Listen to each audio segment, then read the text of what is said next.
আসসালামু আলাইকুম এভরিওয়ান। আজকে চলে যাচ্ছি বাপের বাড়িতে। আসলে প্রত্যেক মেয়ে বাপের বাড়িতে যাওয়ার আগে অনেক খুশি থাকে। আচ্ছা বলেন তো, কে কে আমার মতো করেন?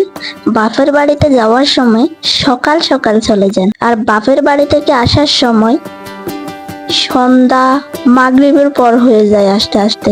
কে কে করেন আমার মতো? আমি তো এইরকমই করি। হাঁটতে হাঁটতে ফাইনালি রিক্সা পাইলাম। রিক্সার মধ্যে উঠে এখন চলে যাচ্ছি। এটাকে কি বলে? ইটের বাটা, তাই না?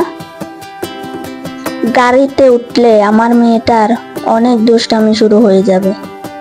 এইখানে হলো আমাদের পুরান বাড়ি। ওই দেখতেছেন পাহাড়, ওই পাহাড়টার মধ্যেই আমাদের কবরস্থান। এইখান থেকে মা বাবারা ওখানে মুড়ার মধ্যে চলে গেছে। সেটাই বলি, পাহাড়ে কেন চলে যাচ্ছ আম্মু? এটাই বলি।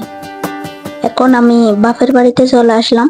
আমাদের বাড়িতে দুটো টুইন বাচ্চা আছে। এখন গায়ে কাপড় নাই, তাই দেখাতে পারতেছি না। আমি বাড়িতে গেলে দেখাবো।